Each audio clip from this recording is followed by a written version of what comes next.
وأصحابه أجمعين. اللهم صل على سيدنا محمد وعلى آل سيدنا محمد كما صليت على إبراهيم وعلى آل إبراهيم في العالمين إنك حميد مجيد. أعوذ بالله من الشيطان الرجيم. بسم الله الرحمن الرحيم.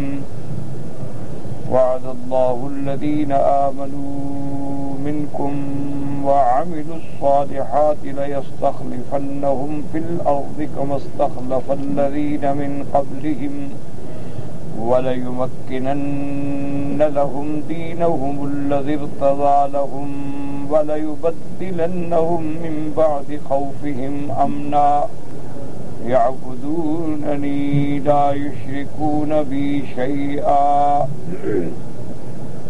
ومن كفر بعد ذلك فأولئك هم الفاسقون. قال المؤلف والمفسر رحمه الله تعالى: أدام النفع بعلومه وعلومكم في الدارين آمين، إلى أن قال: ثم لما مات رسول الله صلى الله عليه وسلم واختار الله له ما عنده من الكرامة قام بالأمر بعده خليفته أبو بكر الصديق، فلما شعث ما وهي بعد موته وأخذ جزيرة العرب ومهدها وبعث جيوش الإسلام إلى بلاد فارس صحبة خالد بن الوليد رضي الله تعالى عنه، ففتحوا طرفا منها وقتلوا خلقا من أهلها، وجيشا آخر صحبة أبي عبيدة رضي الله تعالى عنه ومن تبعه من الأمراء إلى أرض الشام، وثالثا صحبة عمرو بن العاص رضي الله تعالى عنه إلى بلاد مصر، ففتح الله للجيش الشامي في أيامه بصرى ودمشق ومخالفيهما من بلاد هوران وما والاها، فتوفاه الله عز وجل واختار له ما عنده من الكرامة. ابو فصل رحمۃ اللہ علیہ آیت استخلاف پر اپنے ارشادات بیان فرماتے ہیں کہ اللہ تبارک و تعالی نے جو وعدہ فرمایا تھا، سب سے پہلے تو وہ حضور صلی اللہ علیہ وسلم کی زندگی میں اللہ تبارک و تعالی نے اس کے آثار اور کامرانی اور کامیابی ظاہر فرما دی کہ حضور صلی اللہ علیہ وسلم کے زمانے میں مکہ، خیبر، بحرین اور جزیرہ عرب، ارض یمن یہ تمام فتح ہو چکے، اور اسی طرح مجوس حجر بھی جزیہ دینے پہ مجبور ہوئے، اور آپ کو ملک الروم ہرقل نے، اسی طرح صاحب مصر اسکندریہ مقوقس نے ہدایہ بھیجے، اسی طرح ملوک عمان نے، اور اسی طرح نجاشی ملک حبشہ نے، جو اسہمہ کے بعد وہاں بادشاہ بنا تھا، کیونکہ یہ اصل میں القاب تھے کہ جو لوگ حبشہ میں بادشاہ بنتے وہ نجاشی کہلاتے تھے، اور جو روم میں بادشاہ ہوتا وہ ہرقل کہلاتا، اور جو فارس میں ہوتا وہ کسریٰ کہلاتا، اور جو مصر پہ ہوتے وہ فراعنہ کہلاتے، اور جو یمن پہ ہوتے وہ طبابیہ کہلاتے، کہ طبع الاول، طبع الثانی، طبع الثالث، تو یہ القاب تھے۔ تو اتنا کم بڑی کامرانی تو رحمت دو عالم صلی اللہ علیہ وسلم کی حیات طیبہ میں ظاہر ہو۔ پھر اللہ تبارک و تعالیٰ نے آپ کو عظمت آخرت کے لیے چن لیا، تو آپ کے بعد جو خلیفہ بنے وہ سیدنا ابی بکر بنے رضی اللہ تعالی عنہ وارضاہ، اور اسی لیے علماء اہل سنت والجماعت نے بالاتفاق یہ بات ہے جس میں کسی قسم کا اختلاف کہ حضور صلی اللہ علیہ وسلم کی وفات مبارکہ کے بعد خلیفہ بلا فصل جو ہیں وہ سیدنا ابی بکر سیدنا عمر بھی خلیفہ ہیں، سیدنا عثمان خلیفہ ہیں، سیدنا علی خلیفہ ہیں، لیکن جو صحیح معنی میں جن پہ لفظ خلیفے کا اطلاق ہوتا ہے حقیقتاً بھی لغتاً بھی اور واقعہ کے طور پر بھی وہ سیدنا ابو بکر، کیونکہ حضرت عمر مثلاً حضرت ابو بکر کے بعد آئے تو وہ گویا حضرت ابو بکر کے خلیفہ بنے، حضرت عثمان حضرت عمر کے بعد آئے تو حضرت عمر کے خلیفہ بنے، حضرت علی حضرت عثمان کے بعد آئے تو خلیفے کا معنی ہی یہی ہوتا ہے کہ جو بعد میں آنے والا ہے۔ حضور کے فوراً بعد متصلاً جو خلافت بلا فصل ہے وہ سیدنا ابی بکر ہیں رضی اللہ تعالی عنہ وارضاہ۔ حتیٰ کہ بعض علماء نے یہ تحقیق بھی بیان فرمائی ہے، انہوں نے کہا کہ قرآن مقدس میں خلفاء کا لفظ آیا، والذی جعلکم خلفاء الارض، خلیفے کا لفظ بھی آیا، اذ قال ربک للملائکۃ انی جاعل فی الارض خلیفہ، وہاں لفظ خلیفہ بھی۔ اسی طرح قرآن پاک میں لفظ آتا ہے فخلف من بعدہم خلف، مد ایک ہے خلیفہ ہو خلف ہو تو مد جو ہے استخلاف ہو، مد ایک ہے، وہاں اللہ نے قرآن مقدس میں یہ بھی ارشاد فرمایا۔ اور اسی طرح قرآن مقدس کی دوسرے مقام پہ ہے کہ هو الذی جعل اللیل والنہار خلفۃ، والذی جعل اللیل والنہار خلفۃ لمن اراد ان یذکر او اراد شکورا، کہ وہ ذات پاک جس نے رات اور دن کو ایک دوسرے کا خلیفہ بنایا، یعنی گویا رات دن کی خلیفہ ہے کہ دن ختم ہوا رات آ گئی، اور رات ختم ہوئی تو دن آ گیا، لہذا یہاں بھی اللہ نے وہی لفظ ارشاد فرمایا کہ خلفۃ جعل اللیل والنہار خلفۃ لمن اراد ان یذکر او اراد شکورا۔ تو اس لیے بعض علماء فرماتے ہیں کہ اگر آدمی یعنی گہرائی میں جا کے غور کرے تو خلیفہ ہوتا ہی وہ ہے کہ جو پہلے کی موجودگی میں آ جائے۔ مثال اس کی یوں سمجھ لیں آسانی کے ساتھ کہ ہم کہتے ہیں جمعرات، حالانکہ جمعہ تو نہیں آیا، وہ تو خمیس کا دن ختم ہوا ہے، جمعہ کا دن ابھی شروع ہی نہیں ہوا، لیکن اس کو لفظ جمعہ کا اطلاق شروع ہو جاتا ہے، جمعرات ہے جی، عید کی رات کی تو صبح ہوگی، اس رات کو تھوڑی عید ہوگی۔ اسی طرح سے یعنی آپ دیکھیں کہ اس دن کا اثر جو ہے اس رات میں شروع ہو جاتا ہے۔ اب جیسے انشاءاللہ اللہ ہر مسلمان کو نصیب فرمائے، آپ رمضان المبارک کا چاند دیکھیں گے تو جب رمضان کا چاند نظر آ گیا تو نماز تراویح شروع ہو گئی۔ آکے تراویح پڑھنا جو ہے وہ تو رمضان کی سنت ہے،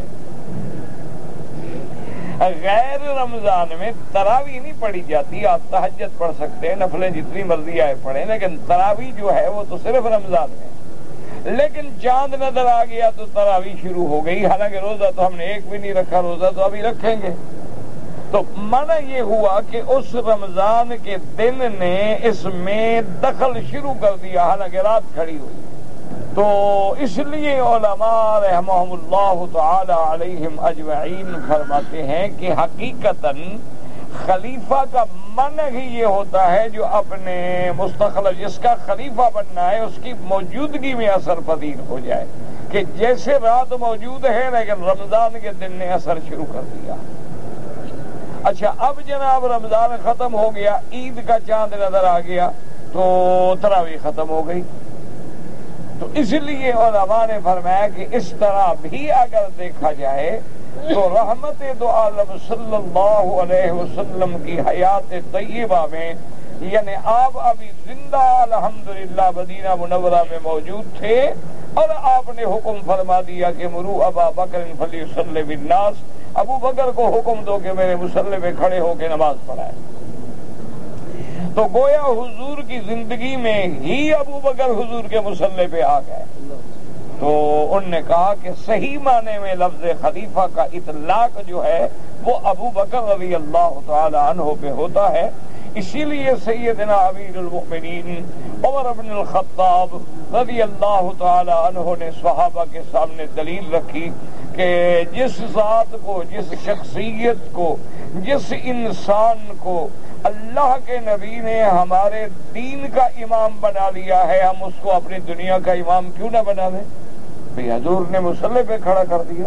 حضور صلی اللہ علیہ وسلم نے اپنی حیات طیبہ میں حکم دے دیا کہ امامت کا، تو اس کو یہ اصل نماز دین کی امامت ہے، اور خلیفہ بننا اور بادشاہی اور نظامیت تو دنیا کی امامت ہے۔ تو جس کو اللہ کے نبی نے ہمارے دین کے لیے امام چن لیا ہو تو اس کو ہم اپنے دنیا کے لیے کیوں نہ امام چن لیں؟ تو صحابہ رضوان اللہ علیہم اجمعین کا اسی بات پہ اتفاق ہو۔ اسی لیے سیدنا علی رضی اللہ تعالی عنہ سے جب پوچھا گیا کہ حضرت آپ کی رائے میں اصحاب رسول اللہ صلی اللہ علیہ وسلم میں سب سے بڑا عالم کون ہے؟ کیونکہ حضرت علی رضی اللہ تعالیٰ عنہ علم میں بڑے مشہور تھے، آپ کا علم جو ہے بڑا معروف ہے، تو حتیٰ کہ یعنی آپ کو علم کا شہر کہا جاتا ہے۔ تو اس لیے ان سے سوال پوچھا گیا کہ حضور کے صحابہ میں سب سے بڑا علم والا یعنی من اعلم، کون بڑا عالم ہے صحابہ میں؟ تو حضرت علی رضی اللہ تعالی عنہ نے فوراً فرمایا کہ ابو بکر رضی اللہ تعالی عنہ جو ہیں وہ سارے صحابہ سے بڑے عالم ہیں۔ تو انہوں نے کہا حضرت وہ آپ سے بھی بڑے عالم ہیں؟ فرمایا ہاں مجھ سے بھی بڑے عالم ہیں، کیونکہ حضور پاک کی حدیث مبارک ہے کہ فَلْيَؤُمُّكُمْ أَعْلَمُكُمْ بِكِتَابِ اللَّهِ، تم اپنا امام اس کو بنایا کرو جو سب سے زیادہ علم رکھتا ہو اللہ کی کتاب کا۔ تو حضور نے ان کو امت کا امام بنایا، وہ سب سے زیادہ علم رکھتے تھے تبھی تو امام بنایا، ورنہ آپ سے زیادہ کوئی بڑا عالم ہوتا تو حضور اس کو امام بناتے۔ تو حضور صلی اللہ علیہ وسلم کا امام بنانا جو ہے یہ اس بات کی دلیل ہے کہ وہ صحابہ میں بڑا علم رکھتے تھے۔ تو اللہ تبارک و تعالی نے ان کو خلافت رسول کے لیے چن لیا، اور یہ اللہ کے فیصلے، اللہ تبارک و تعالی کا حکم ہے، تقدیر کے فیصلے، اور ایسے فیصلے ہیں کہ جس سے کوئی بھی عقل مند، کوئی بھی منصف انسان جو ہے وہ انکار نہیں کر سکتا۔ ہاں یہ الگ بات ہے، جیسے میں نے کل بھی آپ کو بتایا تھا کہ دشمن جو ہے وہ تو ایک اچھی بات کو بھی بگاڑ لیتے ہیں، وہ تو ایک صحیح بات کو بھی غلط کہہ دیتے ہیں، وہ تو حقائق کا بھی انکار کر دیتے ہیں، لیکن ان کے انکار کرنے سے حقائق نہیں بدلا کرتے۔ اب جیسے آپ سارے اکٹھے ہو کے کہیں کہ رات نہیں ہے تو اس کا کیا ہو جائے گا؟ رات ختم ہو جائے گی۔ حقیقت ہے کہ رات ہے۔ جب دن ہو اور سارے لوگ انکار کر دیں کہ دن نہیں ہے تو یہ تو نہیں کہ سورج بھاگ جائے گا، دن رہے گا، حقائق رہیں گے، واقعہ رہے گا، اس میں کوئی تبدیلی نہیں آ سکتی۔ اب جن کو اللہ نے ہدایت کا فیصلہ نصیب فرمایا انہوں نے مان لیا، اور جن کے مقدر میں ہدایت نہیں تھی انہوں نے انکار کر دیا، لیکن اس سے حضرت ابو بکر کی خلافت پہ کوئی حرف نہیں آتا۔ اور اس لیے اب آپ دیکھیں کہ مفسر رحمت اللہ علیہ فرماتے ہیں کہ حضور کے بعد جب حضرت ابو بکر خلیفہ بنے تو آپ نے سب سے پہلے کہ آپ نے سارے مومنین کو جمع کیا، بکھری ہوئی قوتوں کو ایک مرکز عطا فرما دیا، اور اس کے بعد آپ نے جزیرہ عرب جو ہے اس کو بنایا، اس کو سنوارا، اور وہاں نظام اسلام قائم کیا، وہاں نظام اسلام جاری کیا۔ اور اس کے بعد آپ نے مسلمانوں کے لشکر جو ہیں، جیوش الاسلام جو ہیں، وہ دوسرے ملکوں میں اسلام کے غلبے کے لیے اور جہاد کے لیے روانہ فرمائے۔ حضرت خالد بن الولید رضی اللہ تعالی عنہ کو لشکر دے کے بلاد فارس کی طرف بھیجا، اور حضرت خالد بن الولید نے ماشاءاللہ ایک حصہ اس کا فتح فرما لیا، اور کفار کی بہت بڑی مخلوق جو تھی ان کو تہہ تیگ کر ڈالا، اور ایک لشکر آپ نے حضرت ابی عبیدہ رضی اللہ تعالی عنہ اور ان کے ساتھ دیگر صحابہ کو امیر بنا کے بھیجا شام کی طرف، اور اسی طرح آپ نے تیسرا لشکر جو ہے وہ حضرت عمرو بن العاص رضی اللہ تعالی عنہ کو دے کے بلاد مصر کی طرف بھیجا۔ اور اللہ کی شان یہ ہے کہ ان تمام جیوش اسلام نے بڑی بڑی فتوحات حاصل کی۔ اللہ تبارک و تعالیٰ نے جیش شامی کو اسی زمانے میں بصرہ جس کو کہتے ہیں آج کل بصرہ کوفہ دمشق یہ سارا فتح ہو گیا، اور اس کے بعد بلاد حوران جو ہے اور حوران کے ارد گرد کے جتنے بلاد ہیں وہ بھی فتح ہو گئے۔ تو یہ سارے فتوحات، یہ ساری کامرانیاں، یہ ساری کامیابیاں جو ہیں سیدنا ابی بکر رضی اللہ تعالی عنہ کے دور میں ہوئی ہے۔ اور سب سے بڑی کامیابی کہ مسیلمۃ بن الکذاب جس نے حضور کے زمانے میں نبوت کا دعویٰ کیا تھا اس کو بھی حضرت ابو بکر کے دور میں شکست ہوئی، اور اسی طرح مانعین زکوٰۃ مرتدین کے ساتھ قتال کا حکم بھی سیدنا ابو بکر رضی اللہ تعالی عنہ نے دیا، اور دین پوری طرح چھا گیا الحمدللہ۔ اب صرف جزیرت العرب نہیں بلکہ شام تک اور بصرہ تک اور دمشق تک تمام علاقے مصر تک سارے کے سارے حضرت ابو بکر کے زمانے میں فتح ہو گئے۔ اب فرماتے ومن علی اہل الاسلام بأن ألهم الصدیق رضی اللہ تعالی عنہ ان يستخلف عمر الفاروق رضی اللہ تعالی عنہ فقام الامر بعده قیاما تاما۔ اور پھر فرماتے ہیں کہ اللہ نے سیدنا ابی بکر صدیق رضی اللہ تعالی عنہ کے دل میں بات ڈالی، تو یہ اللہ کی طرف سے فیصلہ تھا۔ اللہ نے آپ کے دل میں یہ بات ڈالی کہ آپ کے بعد جو خلیفہ بنے وہ حضرت عمر رضی اللہ تعالی عنہ کا فیصلہ کرنے والے جو ہیں وہ حضرت ابی بکر ہیں۔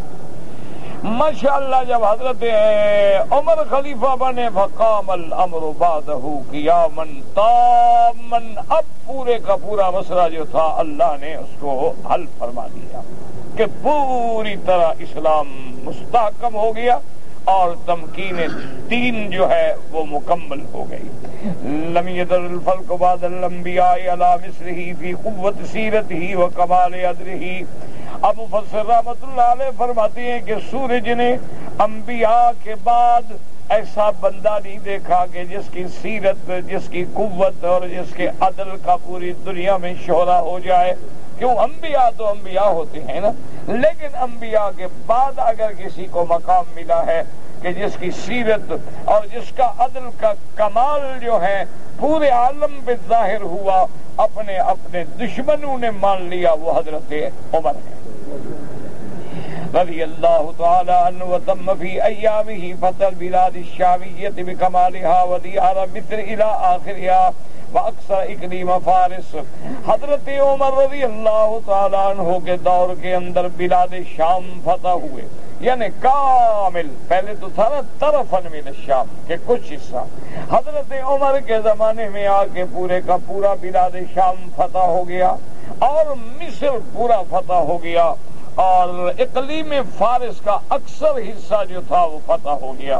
وقصر کسرا وأهانه وآية الحوان وتقهقر إلى أقصى مملكته، وقصر قيصر وانتضى يده عن بلاد الشام وانحدر إلى القسطنطينية۔ حضرت عمر رضی اللہ تعالیٰ عنہ نے اپنے دور خلافت میں کسرا کی قوت کو توڑ ڈالا اور اس کو اتنا ذلیل کر دیا کہ وہ ہٹتے ہٹتے ہٹتے اپنے مملکت کے آخر میں جا پہنچا، اور حضرت عمر رضی اللہ تعالیٰ عنہ نے کیسر کے اقتدار کو بھی ختم کر دیا۔ وانتضید عن بلاد الشام، حتیٰ کہ وہ شام سے ہٹ گیا، وانحدر الی القسطنطینیہ، ہٹتے ہٹتے قسطنطینیہ چلا گیا۔ وانفق اموالہما فی سبیل اللہ کما اخبر بذلک وبعد به رسول الله صلى الله عليه وسلم عليه من ربه أتم سلام وأزكى صلاة. اور حضرت عمر رضی اللہ تعالیٰ عنہ نے اپنے دور خلافت میں اللہ نے جو اموال غنیمت عطا فرمائے، آپ نے اپنے ملک میں اللہ کے راستے میں ان اموال کو خرچ کیا، اور اللہ کا وہ وعدہ سچا ہو گیا جو اللہ نے اپنے پیارے نبی حضرت محمد مصطفیٰ صلی اللہ علیہ وعلی آلہ واصحابہ وسلم تسلیما کثیرا کثیرا. تو اب مفسر رحمۃ اللہ علیہ فرماتے ہیں کہ آپ دیکھیں کہ اللہ نے جو وعدہ کیا تھا اللہ کا وعدہ سچا ہو گیا کہ لَيَسْتَخْلِفَنَّهُمْ فِي الْأَرْضِ. ایک وعدہ یہ تھا، دوسرا کیا تھا وَلَيُمَكِّنَنَّ لَهُمْ دِينَهُمْ، اور تیسرا کیا تھا وَلَيُبَدِّلَنَّهُمْ مِنْ بَعْدِ خَوْفِهِمْ أَمْنًا. تو ان کے زمانے میں الحمدللہ تینوں وعدے پورے ہو گئے.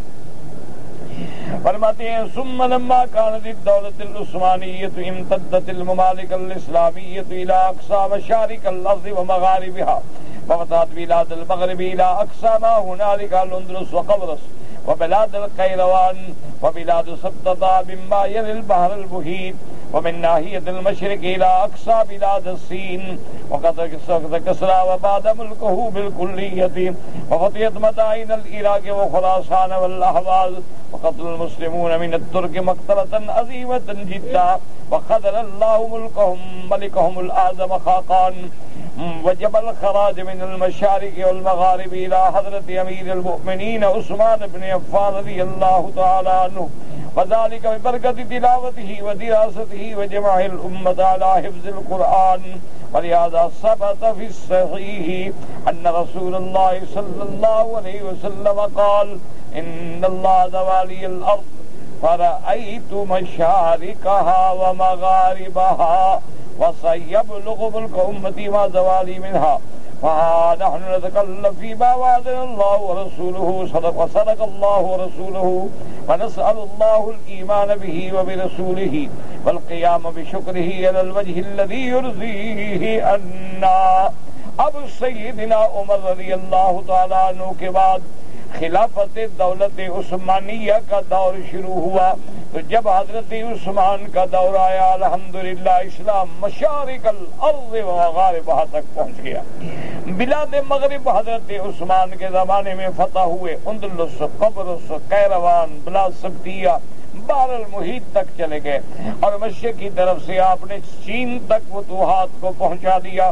اور اس کے بعد فرماتے ہیں کہ آپ کے دور میں کسرا قتل ہو گیا، اس کا ملک ہمیشہ کے لیے ختم ہو گیا. وبعد ملکہ بالکلیتی وفتحت مدائن العراق و خراسان، اور آپ کے زمانے میں عراق، خراسان، احواز سارے فتوحات حضرت عثمان کے زمانے میں ہیں. اور آپ کے زمانے میں ترک سے بہت بڑی لڑائی ہوئی.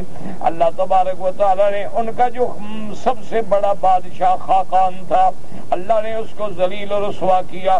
اور حضرت عثمان کے زمانے میں پھر خراج جو ہے وہ مشارق الارض و مغاربہا سے پہنچا حضرت عثمان کے پاس. اللہ وجہ کیا تھی کہ یہ سارے حضرت عثمان کی برکت تھی، اور آپ کی برکت تلاوت تھی، آپ کا قرآن پاک سے جو عشق تھا، قرآن پاک کا آپ کا مدارسہ، اور آپ ہی نے قرآن کو جمع کر کے پوری امت پہ احسان فرمایا اور پوری امت کو حفظ قرآن کا آسان فرما دیا. اس لیے ایک صحیح حدیث مبارک ہے، وثبت بھی صحیح ہے ان رسول اللہ صلی اللہ علیہ وسلم قال، میرے آقا رحمت دو عالم نے فرمایا اللہ نے زوالی الارض، میرے لیے زمین کو لپیٹ دیا. میں نے مشرق تک بھی دیکھا، مغرب تک بھی دیکھا، اور فرمایا وَسَيَبْلُغُ أُمَّتِي مُلْكَ أُمَّتِي، اور اللہ کی رحمت سے میری امت کی قوت، طاقت، سلطنت اور ملک وہاں تک پہنچا گیا جہاں تک اللہ نے مجھے دکھایا ہے. آپ نے فرمایا کہ اللہ نے مجھے مشارق الارض دکھائے، مغارب الارض دکھائے ہیں، اور جو کچھ مجھے دکھایا وہاں تک میری امت کے ملک حکومت اقتدار پہنچے گا. اور یہ سارا حضرت عثمان کے دور میں اللہ نے پہنچا دیا.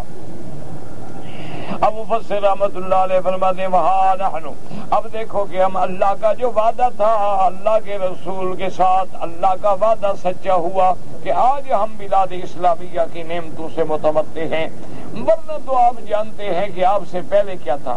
وَإِن كَانُوا مِن قَبْلُ لَفِي ضَلَالٍ مُبِينٍ، کھلی گمراہیوں میں پڑے تھے۔ آپ دیکھیں کہ یمن کا پورا علاقہ تبابیہ کے ہاتھ میں تھا، اور حبشہ جو ہے وہ سارے کا سارا اسانا اور ابرہا اور ان لوگوں کے ہاتھ میں تھا۔ اسی طرح ہرقل سارا جو ہے وہ عیسائیوں کے ہاتھ میں تھا۔ اسی طرح فارس کا سارا علاقہ جو ہے کسرا کے ہاتھ میں تھا، اور اسی طرح بلاد مغرب اندلس اور سارے علاقے پھر ان کے خاقان کے ہاتھ میں تھا۔ تو یہ ساری کفر کی قوتوں کو اللہ نے توڑ کے رکھ دیا، اور خلفائے ثلاثہ کے زمانے میں وہ مشارق الارض سے لے کر مغاربہا تک اللہ نے دین کا پرچم بلند کر دیا اور اپنا وعدہ پورا فرما دیا۔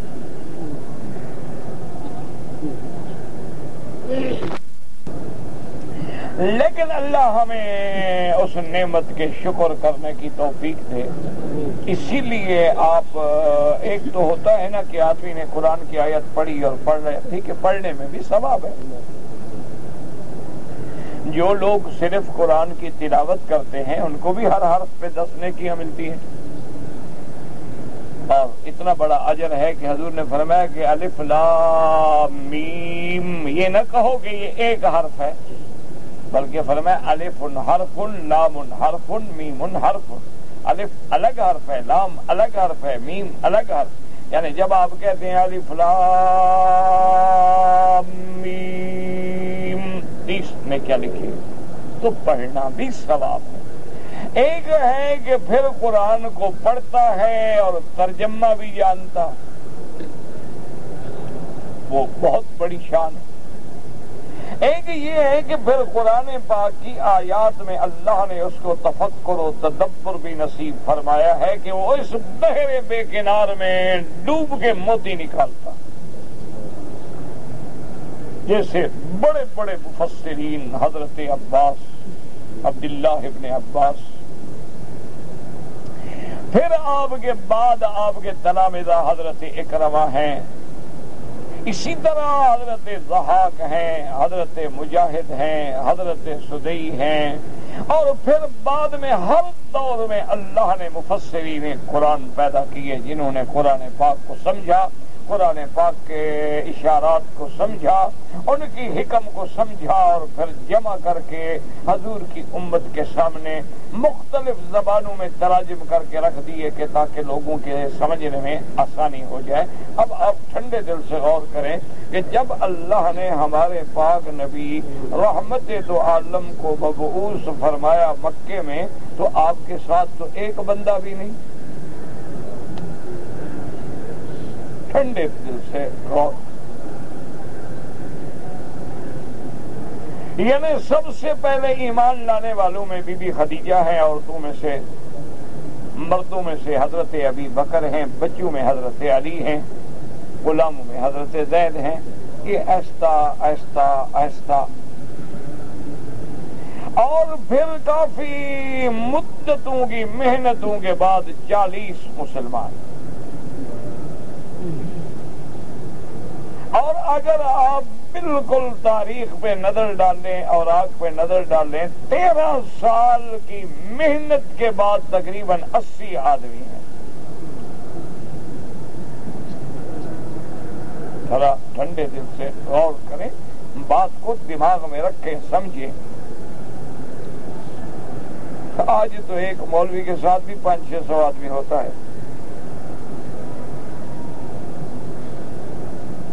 کوئی جماعت دیکھ لیں، کوئی پارٹی دیکھ لیں، سب کے ساتھ ہزاروں کی تعداد میں لوگ ہیں، کارکن ہیں، نظم ہے، نسق ہے، دفتر ہیں۔ لیکن اس ساری چیز کو غور کرتے ہوئے رحمت دو عالم کے زمانے پہ ذرا نظر دوڑائیں۔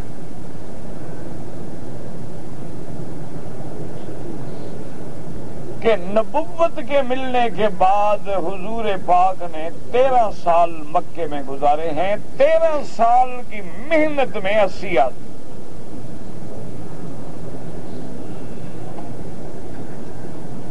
اور پھر ان 80 آدمیوں کو کوئی مکے میں نہیں رہنے دیتا، صحابہ مجبور ہو گئے ہجرت کی حبشہ۔ اچھا، مکے والے حبشہ پہنچ گئے کہ ان کو وہاں سے بھی پکڑو نکالو۔ یہ تاریخ اسلام ہے۔ جب آپ غور کریں گے آپ کو نظر آئے گا کہ ایمان والے، بالکل معلوم ہوتا ہے کہ جن کا ایمان کامل ہے آج وہ بھی اسی دور میں گزر رہے ہیں۔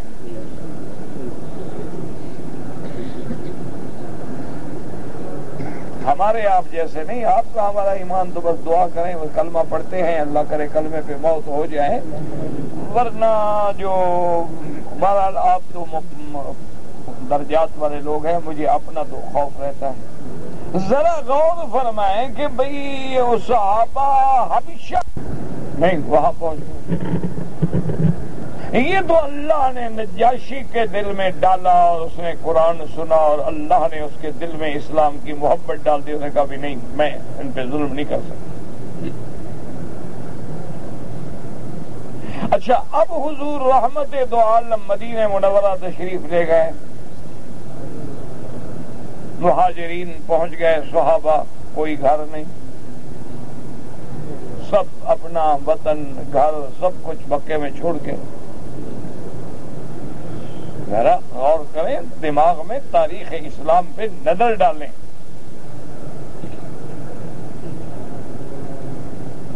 اب حضور صلی اللہ علیہ وسلم نے آخا بین المہاجرین والانصار، مہاجر انصار کو بھائی بنایا، مہاجرین کو رہنے کا ٹھکانہ ملا۔ اب جب سب سے پہلا حملہ فرمانے کے لیے رحمت دو عالم یعنی کفر پر ان کی اقتصادی قوت کو توڑنے کے لیے، یہ نہیں ہے جیسے دشمن کہہ دیتے ہیں جی قافلہ لوٹنے آئے تھے اور قافلہ لوٹنے آئے تھے۔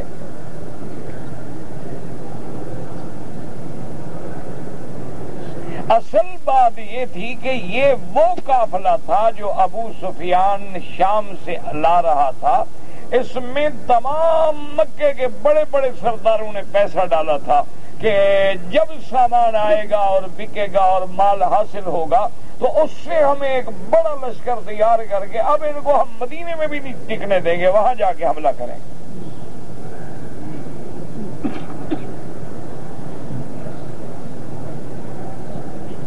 ان کا مقصد جو تھا وہ یہ تھا، اور یہ خبر جب حضور پاک کو پہنچی تو آپ نے فرمایا کہ اچھی بات ہے، بجائے اس کے کہ قافلہ اور تجارتی سامان لے کے مکے پہنچ جائے اور کل وہ اسلام کے خلاف استعمال کرے، ہم ان کی طاقت کو راستے میں توڑ دیں۔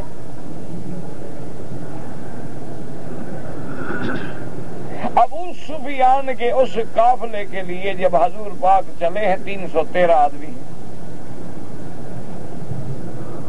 ابو سفیان بھی اس نے بھی اپنے جاسوس چھوڑ رکھے تھے، ان کو خطرہ تو ہوتا تھا نا جی، اس کو بھی اطلاع ملی کہ مدینے پاک سے حضور کی معیت میں کچھ لوگ نکلے ہیں ہم پر حملہ آور ہونے کے لیے۔ اس نے اپنی سواریوں پہ تیزی کے ساتھ جو ہے آدمی دوڑائے مکے کے، جلدی جاؤ اور خبر کرو کہ بھی فوراً ہماری مدد کو پہنچے۔ اب صاف ظاہر ہے، آپ خود اندازہ کریں، حضور پاک جب مدینہ پاک سے چلے ہیں تو صرف 2 گھوڑے ہیں،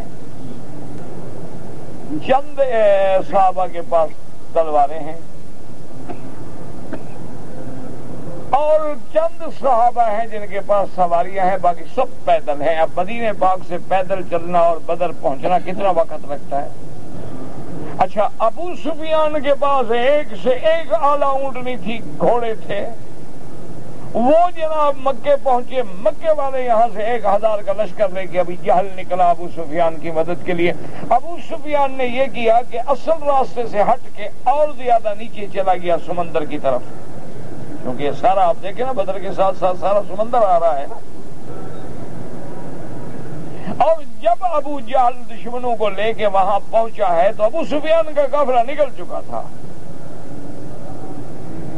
یعنی وہ اپنا قافلہ اپنا مال بچا کے نکل گیا. اس نے پیغام بھیجا پھر ابی جہل کو کہ ہمارا قافلہ اب دور جا چکا ہے، اب مدینے والے ہم پہ حملہ نہیں کر سکتے، تم بھی لشکر واپس لے کے آ جاؤ.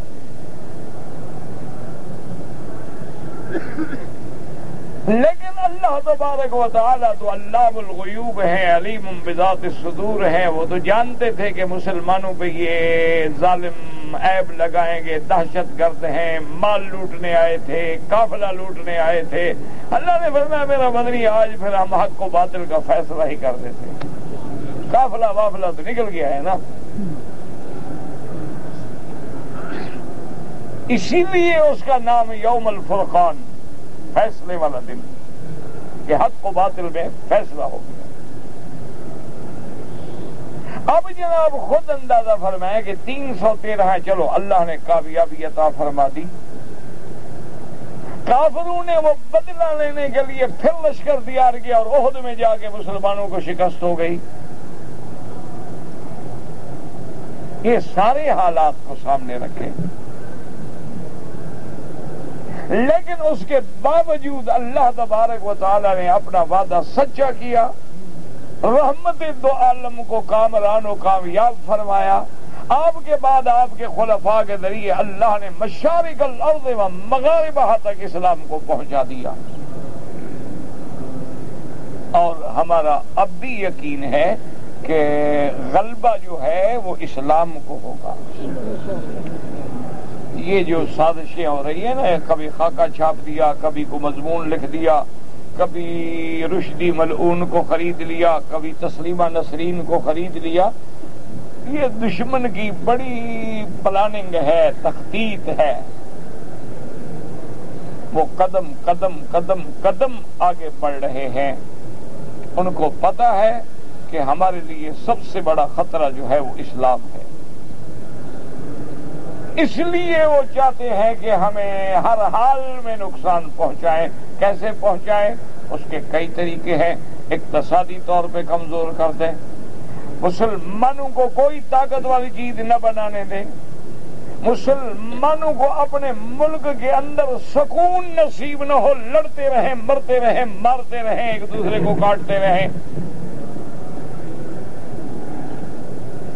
اور اس قسم کے یہ ان کے ٹیسٹ کیس ہیں کہ ایسے ایسے فتنے چھوڑتے رہو کہ مسلمان مشتعل ہوتے رہیں، اور اس کے بعد ان کے اشتعال سے فائدہ اٹھاؤ کہ تم ان کے اندر اپنے آدمی داخل کر کے پھر ثابت کرو کہ دیکھو یہ گھر جلا رہے ہیں، گاڑیاں جلا رہے ہیں، موٹر سائیکلیں جلا رہے ہیں، دیکھو دہشت گرد ہیں کہ نہیں. ورنہ ان گاڑی والوں کا، ان گھر والوں کا تو کوئی تعلق نہیں ہے اخبار سے. انہوں نے ایک تصویر بگاڑنی ہے مسلمانوں کی.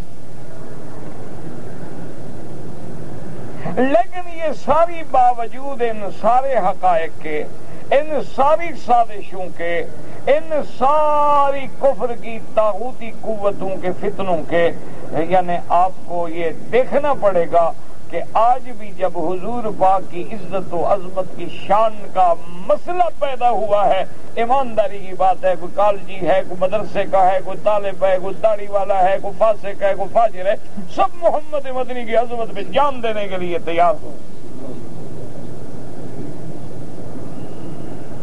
اور یہی وہ قوت اسلام ہے انشاءاللہ انشاءاللہ انشاءاللہ کہ والعاقبۃ للمتقین. اللہ کا فیصلہ ہے کہ آخر انجام کار جو ہے اللہ سے ڈرنے والوں کی کامیابی ہوگی، کفر کی کامیابی نہیں ہوگی. یہ تو وقتی اشتعال ہے، وہ کر لے. ورنہ کیا ہوتا ہے جی؟ ورنہ آپ دیکھ لینا جی کہ مکے میں مشرکوں کی طاقت ہے، مدینے میں یہود اور منافقین کی طاقت ہے، ارد گرد میں کسرا و فارس کی طاقت ہے، دور تبابیہ کی طاقت ہے، ترک کی طاقت ہے. لیکن اللہ نے اسلام کو غلبہ دیا اور ساری طاقتیں ختم ہو گئیں. اب بھی انشاءاللہ اللہ اسلام کو ہی غلبہ دیں گے اور ساری قوتیں مٹ جائیں گی. قال الامام مسلم بن الحجاج في صحيحه حدثنا ابن ابي عمر قال حدثنا سفيان عن عبد الملك بن عمير عن جابر بن سمرة رضي الله تعالى عنه قال سمعت رسول الله صلى الله عليه وسلم يقول لا يزال أمر الناس ماضيا ما وليهم 12 رجلا ثم تكلم النبي صلى الله عليه وسلم بكلمة خفيت عني فسألت أبي ماذا قال رسول الله صلى الله عليه وسلم فقال كلهم من قریش۔ امام مسلم رحمۃ اللہ علیہ نے اس سند کے ساتھ حضرت جابر بن سمرہ رضی اللہ تعالیٰ عنہ سے روایت کی ہے۔ وہ فرماتے ہیں کہ میں نے سنا حضور صلی اللہ علیہ وسلم نے فرمایا لا یزال امر الناس ماضیا، لوگوں کا کام، لوگوں کا حکومت چلتی رہے گی جب تک کہ ان پر 12 انسان جو ہیں وہ ولی خلیفہ، ان کے متولی، ان کے پاس ولایت، ان کے پاس حکم آئے گا۔ اس کے بعد حضور پاک نے بات آہستہ کی جو میں نہ سن سکا۔ میں نے بعد میں اپنے ابا سے پوچھا کہ بعد میں حضور نے کیا فرمایا تھا کہ وہ 12 آدمی کون ہوں گے؟ حضور نے فرمایا کلہم من قریش، 12 کے 12 قرشی ہوں گے، قریشی ہوں گے، لیکن یہ ضروری نہیں کہ 12 کے 12 ایک دوسرے کے بعد آئیں۔ ورواه البخاري من حديث شعبة عبد الملك بن عمير به وفي رواية لمسلم أنه قال ذلك شيعة جماعة بن مالك ذكر ما هو أحاديث أخر۔ اسی طرح فرماتے ہیں کہ یہ اس دن آپ نے ارشاد فرمایا تھا جس دن مائز کو رجم کی گئی تھی، یعنی بطور نشانی انہیں وہ دن، انہیں وہ وقت بھی یاد ہے، اور بھی حدیث نہیں وہ بھی یاد، حدیث دلالت علی انہ لا بد من وجود 12 خلیفۃ عادلا ولیسوا هم بأئمة الشیعة ال12۔ اب مفسر رحمۃ اللہ علیہ فرماتے ہیں کہ حضور پاک کے اس فرمان سے یہ بات تو یقینی ہو گئی ہے کہ 12 خلیفے ہوں گے، عادل ہوں گے، امت پہ عدل کریں گے، لیکن ان سے مراد وہ 12 امام نہیں ہیں جو شیعہ نے بنا رکھے ہیں۔ اس لیے مفسر رحمۃ اللہ علیہ فرماتے ہیں وَلَيْسُوا هُمْ بِأَئِمَّةِ الشِّيَّةِ ال12، فَإِنَّ كَثِيرًا مِنْ أُولَئِكَ لَمْ يَكُنْ لَهُم مِنَ الْأَمْرِ شَيْءٌ، کیونکہ اگر ہم ان 12 کو مانے جو شیعہ کہتے ہیں، ان میں سے تو اکثر ایسے ہیں کہ جن کو کبھی کسی بستی کی بھی حکومت نہیں ملی ہے، کسی جگہ کا اقتدار نہیں ملا ہے، تو پھر اللہ کا وعدہ کیسے سچا ہوگا کہ وعدے کے اندر تو شرط ہے کہ ان کو خلافت بھی ملے گی اور تمکین دین بھی ہوگی، وَلَيُبَدِّلَنَّهُم مِّن بَعْدِ خَوْفِهِمْ أَمْنًا، لیکن ان کو تو یہ نصیب ہی نہیں ہوا۔ وَأَمَّا هَؤُلَاءِ فَإِنَّهُمْ يَقُولُونَ مِنْ قُرَيْشٍ يَلُونَ وَيَعْدِلُونَ يَلُونَ فَيَعْدِلُونَ، کہ مفسر فرماتا ہے اس میں کوئی شک نہیں کہ یہ 12 کے 12 خلیفے قریش میں ہوں گے، وہ ان کو حکومت بھی ملے گی، وہ عدل بھی کریں گے۔ وَقَدْ وَقَعَتِ الْبِشَارَةُ بِهِمْ فِي الْكُتُبِ الْمُتَقَدِّمَةِ، اور پہلی کتابوں میں بھی ان کے بارے میں بشارات موجود ہیں۔ ثُمَّ لَا يَشْتَرِطُ أَن يَكُونُوا مُتَتَابِعِينَ، اور اس کے بعد یہ بھی ضروری نہیں کہ وہ 12 کے 12 خلیفے ایک دوسرے کے بعد آئیں گے، بل یکون وجودہم فی الامت متابعا متفرقا، بلکہ حضور کی امت میں کبھی کبھی تو ایک کے بعد دوسرا آئے گا، کبھی کبھی زمانہ درمیان میں گزرے گا اور پھر وہ خلیفہ پیدا ہوگا۔ وقد وجد منہم 4 علی الولاء، 4 تو واضح ہو چکے قرآن و حدیث کی روشنی میں، وہم ابو بکر ثم عمر ثم عثمان ثم علی رضی اللہ عنہم، ثم كانت بعدهم فترة، پھر ان کے بعد کافی مدت گزر گئی، ثم وجد منهم من شاء الله، ثم قد يوجد منهم من بقي في الوقت الذي يعلمه الله تعالى، ومنهم المهدي الذي اسمه يطابق اسم رسول الله صلی اللہ علیہ وسلم وکنیتہ یملأ الارض عدلا وقسطا کما ملئت جورا وظلما۔ اب مفسر رحمۃ اللہ علیہ فرماتے ہیں اسی طرح قیامت تک خلیفے پیدا ہوتے رہیں گے، اور سب سے آخری خلیفہ جو ہے وہ مہدی ہوگا، جس کا نام حضور کے نام کے مطابق محمد ہوگا اور جس کی کنیت حضور کی کنیت کے مطابق ابو القاسم ہوگی، اور جب وہ خلیفہ بنے گا بادشاہت ملے گی، یملأ الارض عدلا و قسطا، وہ اس وقت الحمدللہ پوری دنیا میں عدل و انصاف سے زمین کو بھر دیں گے، حالانکہ آپ سے پہلے جور اور ظلم سے زمین بھری ہوئی ہوگی۔ تو اب اس میں کوئی شبہ نہیں کہ حضور کی حدیث بھی سچی، اللہ کا وعدہ بھی سچا کہ 12 خلیفے آئیں گے، سارے کے سارے عادل ہوں گے، منصف ہوں گے، لیکن قیامت تک بعض اکٹھے آئیں گے جیسے ابو بکر و عمر عثمان و علی گزر چکے ہیں، بعد میں بھی آتے رہے، عمر ابن عبدالعزیز بھی آتے رہے، اور بعض علماء نے حضرت معاویہ رضی اللہ تعالی عنہ کو بھی ان میں شمار کیا کہ حضرت حسن نے جو ان کے ہاتھ پہ بیعت کر لی ہے، حضرت حسین بھی خاموش ہیں، اگر حضرت حسین ان کو حق پہ نہ سمجھتے تو کبھی بیعت نہ کرتے، کبھی خاموش نہ ہوتے، اور پھر حضرت معاویہ کے دور میں ایسے فتوحات ہوئے اور اسلام کو ایسی قوت ملی ہے کہ سب سے پہلے بحری بیڑا تیار کرنے والے حضرت معاویہ رضی اللہ تعالیٰ عنہ ہیں، اور پھر یہ آپ کا دور ہے کہ جس کے بارے میں حضور پاک نے خواب دیکھنے کے بعد ارشاد فرمایا تھا کہ میری امت میں ایک جماعت ایسی ہوگی کہ یرکبون علی سبج البحر، و دریا کے سینے پہ چڑھ کے اللہ کے راستے میں جہاد کریں گے، اور ان کے جہاد کرنے والوں کا درجہ ایسے ہوگا جیسے میرے اصحاب بدر کا درجہ ہے۔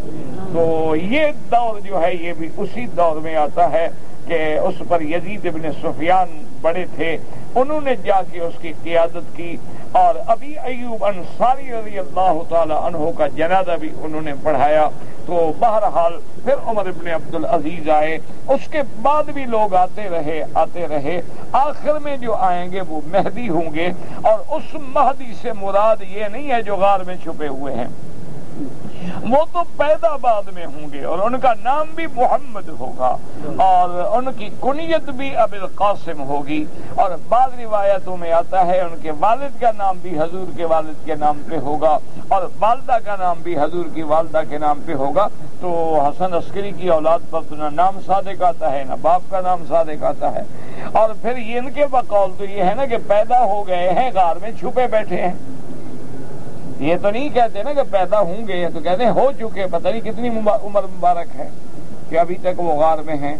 تو بہرحال یہ تو قصے کہانیاں ہیں، افسانے ہیں، حقیقت یہ ہے کہ 12 کے 12 خلفاء ہوں گے، اور عادل ہوں گے، منصف ہوں گے، قریش سے ہوں گے، آخر میں مہدی ہوں گے، اس کے بعد حضرت عیسیٰ ابن مریم اتریں گے، اور ساری دنیا پہ اللہ کا دین ہوگا، اسلام ہوگا۔ اللہ تبارک و تعالی آپ کو بھی ہمیں بھی اسلام پر ایمان پہ ثابت قدم رکھے، اور سب کا خاتمہ ایمان پہ فرمائے۔ کہتے جی کہ یزید نے کس مذہب کو اپنا کر حکومت کیا، کس مذہب کو؟ اسلام کو، اور کوئی مذہب تھا؟ پہلی بات ہمیشہ یاد رکھو کہ جو لوگ گزر گئے ہیں ان کے بارے میں خاموش رہو۔ ایک آدمی نے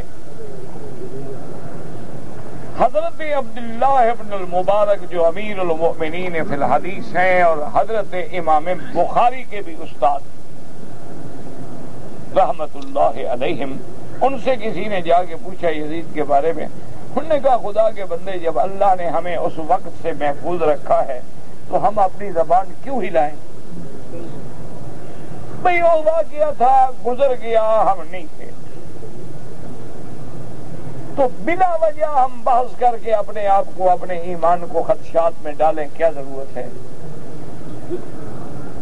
پھر سب سے بڑی بات دیکھیں کہ یزید جو ہے یہ کس کا بیٹا ہے؟ حضرت معاویہ رضی اللہ عنہ۔ حضرت معاویہ کس کے بیٹے ہیں؟ ہاں جی، ابھی سفیان۔ ابو سفیان حضور کے کیا ہیں؟ چچا۔ تو معاویہ چچا کے بیٹے ہوئے اور یہ معاویہ کا بیٹا ہوا، تو حضور کا کیا ہوا؟ ٹھنڈے دل سے غور۔ حضرت حسین جو ہیں وہ کس کے بیٹے ہیں؟ حضرت علی ابن ابی طالب کے۔ اچھا، ابی طالب کس کا بیٹا ہے؟ عبد المطلب کا۔ تو اب یہ دیکھیں آپس میں ان کا کیا رشتہ بنتا ہے، وہ تو قریبی رشتہ دار ہیں، عزیز ہیں ایک دوسرے کے۔ تو اس لیے آدمی کو ایسی بحث میں پڑھنے کا فائدہ کیا ہوگا یا کیا ملے گا؟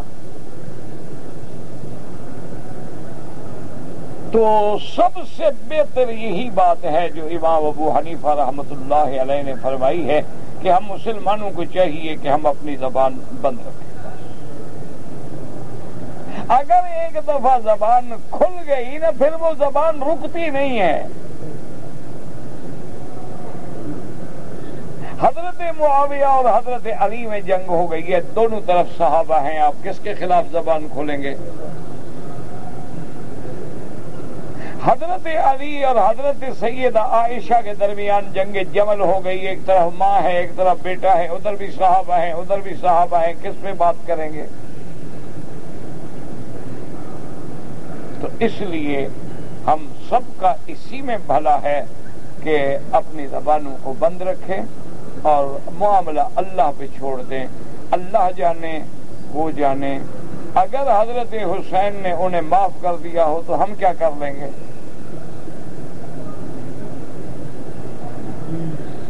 تو بلا وجہ اپنے ایمانوں کو خدشے میں کیوں ڈالیں؟ بات سوچیں آپ۔ یہ تو لوگوں نے افسانے بنا دیے، قصے بنا دیے، کہانیاں بنا دی ہیں، اور اس کا نتیجہ یہ نکلتا ہے کہ جب آدمی بغض میں بڑھتا گیا پھر یزید رہ گیا، حضرت معاویہ کو شروع ہو جاتا۔ پھر جب حضرت معاویہ تک زبان کھل جائے گی تو پھر باقی صحابہ پہ بھی کھل جائے گی۔ جب باقی صحابہ پہ کھل جائے گی پھر ابو بکر عمر کو بھی معاف نہیں کریں گے۔ اسی لیے اسی میں خیر ہے، اسی میں اللہ کی رحمت ہے کہ ہم لوگ اس دور میں نہیں تھے، اور نہ شریعت میں قبر میں حشر میں ہم سے پوچھا جائے گا کہ جناب آپ کا عقیدہ یزید کے بارے میں کیا تھا۔ تو ایسے سوالوں میں اپنے آپ کو نہ الجھائیں اور امت مصطفیٰ کو فتنوں سے بچائیں، جھگڑوں سے بچائیں، فسادات سے بچائیں، کیونکہ جب بحث ہوتی ہے نا آدمی پر دلائل میں لازمی بات ہے وہ ادھر بڑھے گا، لازمی کوئی نہ کوئی توہین کا لفظ نکل جائے۔ ایک مسلم لڑکے نے ہندو کی لڑکی سے زنا کیا، اگر اسلام ہو تو اس کو وہی کوڑے لگیں گے، جب اسلام ہے نہیں تو ہم کیا سزا دیں گے؟ ہندو کی لڑکی ہو عیسائی کی لڑکی ہو، زنا ہے۔ میں نماز تو پڑھتا ہوں لیکن فجر کو آنکھ نہیں کھلتی ہے، تو مجھے گھر دکھائے میں اٹھایا کروں گا، اور کیا کروں بتائیں آپ مجھے، بتائیں میں کیا کروں اس کا علاج؟ توبہ کرو، استغفار کرو۔ ایک نماز چھوڑنے سے آدمی کافر ہو جاتا ہے۔ استغفار کرو، توبہ کرو۔ آنکھ نہیں کھلتی ہے، کیوں نہیں کھلتی؟ جلدی سو جاؤ، کھلے گی۔ تم اگر 3 بجے رات تک فلموں پہ بیٹھے رہو گے تو آنکھ کیسے کھلے گی؟ تم رات کو 11 بجے سو جاؤ، آرام سے 6-7 گھنٹے پوری نیند ہوگی، کھلے گی؟ کیسے ہو سکتا ہے کہ نہ کھلے؟ اگر کوئی آدمی حج کرنے کے لیے گیا عرفات میں اور وہاں سامان وغیرہ بھی بیچتا رہا، کوئی حرج نہیں، کوئی منع نہیں، لیکن نیت حج ہو، نیت کاروبار نہ ہو، فائدہ اٹھائے۔ ایک ڈرائیور ہے گاڑی چلا رہا ہے، ایک مزدور ہے، معلم ہے خیمے لگا رہا ہے، خدمت کر رہا ہے، احرام باندھا ہوا ہے، بیگ پڑھ رہا ہے، سب کا حج ہے۔ ایک آدمی نے رمضان المبارک میں روزے کے ساتھ اپنی بیوی سے جماع کیا ہے 2 دفعہ، تو کفارہ ادا کرے، 2 مہینے کے متواتر روزے رکھے۔ غلام تو اب ملتا نہیں کہ خرید کر کے وہ آزاد کرے۔ اور اگر معذور ہے، بوڑھا ہے، روزہ نہ رکھ سکتا ہو تو 60 مسکینوں کو کھانا کھلائے۔ یہ نہیں ہے کہ ہر آدمی 60 مسکینوں کو کھانا کھلا دے۔ جب بیوی کے ساتھ 2 دفعہ جماع کرنے کی طاقت ہے تو کون سا بوڑھا ہوا 2 مہینے روزے رکھے؟ یہ لوگوں نے مسئلہ بنا جو 60 مسکینوں کو کھانا کھلا دیں گے، 5 ریال کا کھانا ایک وقت کا ہو گیا تو اچھا جی 300 ریال دیا، جان چھوٹ گئی، خلاص۔ یہ کہاں مسئلہ؟ یہ تو کوئی مسئلہ نہیں۔ مسئلہ یہ ہے کہ غلام آزاد کرو، غلام ملتا نہیں ہے تو 2 مہینے کے روزے رکھو۔ اگر 2 مہینے کے روزے رکھنے کی طاقت نہیں ہے، بیمار ہے، مریض ہے، بیمار ہو گیا، کچھ ہو گیا، اب روزے نہیں رکھ سکتا ہے، تو اب وہ 60 مسکینوں کو کھانا کھلا سکتا ہے۔ میرا بھائی فوت ہو گیا، اس کی بیوی سے میں نے شادی کی، کوئی بات نہیں، اچھا بھائی کا بچہ تھا، وہ شادی شدہ تھا، وہ بچی فوت ہو گئی، اب میں اس کی بیوی سے شادی کی، تم اسی ٹھیکہ لیا ہوا ہے تم نے نہ، تم یہی اسی تاڑ میں رہتے ہو کہ بھئی کوئی مرے اور میں قبضہ کروں۔ بہرحال شریعت میں کر سکتے ہیں جناب، جتنا مرضی ہے شادی کریں۔ اگر میرے پاس زکوٰۃ ہے، میرے بھائی بہن جو ہیں وہ غریب ہیں، مستحق ہیں، آپ ان کو زکوٰۃ دے سکتے ہیں۔ آپ نے رمضان کے بعد عمرہ کیا، پھر حج کیا، آپ کا حج تمتع تھا، آپ کے پاس بکری کے پیسے نہیں تھے، آپ نے 10 روزے رکھے، ٹھیک ہو گیا۔ طواف سے پہلے 2 رکعت نہیں پڑھی جاتی، ہر طواف کے کرنے کے بعد 2 رکعت جو ہے وہ امام ابو حنیفہ رحمۃ اللہ علیہ کے نزدیک واجب الطواف ہے، اور باقی ائمہ کے نزدیک سنت طواف ہے۔ کہتے جی کہ آپ کے علاوہ بھی حرم شریف میں اردو کا درس ہوتا ہے؟ ہاں بالکل ہوتا ہے، ہمارے ساتھ ہوتے ہیں، بہت بڑے عالم ہیں ہمارے دائیں ہاتھ پہ، ان کا بھی اردو میں درس ہوتا ہے، بالکل فائدہ اٹھائیں۔ عالم ہیں، بزرگ ہیں، جامعہ میں استاد ہیں، پروفیسر ہیں، میں تو ایسے جاہل آدمی ہوں۔ کہتے ہیں جی کہ اگر آدمی کمرے میں کوئی نہیں ہے، ٹی وی میں حرم کی نماز ہو، تو کیا ٹی وی کھلا رکھ کر کمرہ بند کر کے باہر جا سکتے ہیں؟ مجھے بہرحال نہیں سمجھ ہے آپ کے پوچھنے کا کیا مسئلہ ہے۔ یعنی اگر حرم شریف کی نماز آ رہی ہے دیکھ سکتے ہیں، کوئی بات نہیں۔ اگر آپ وہ چلتا رہے، کمرہ بند کر کے آپ چلے گئے، چل جائیں، کیا ہے، کچھ بھی نہیں ہوگا، باقی کو برکتیں شرکتیں کس بات کی ہوں گی، برکتیں ٹی وی پہ اتریں گی۔ کہتے ہیں جی کہ میں نے حج کیا تھا، سارے کام پورے کیے، لیکن آخری دن کی کنکریاں میں نے نہیں ماری، میں نے کسی کو وکیل بنایا تھا، وہ بھی بھول گیا ماشاءاللہ۔ تو جب تم اپنی جان چھڑوا رہے تھے تو وکیل تمہارا نوکر تھا، اس نے بھی تو جان چھڑوانی تھی۔ بہرحال اب آگے ایک بکری ادا فرمائیں، انشاءاللہ آئندہ کبھی نہیں بھولیں گے۔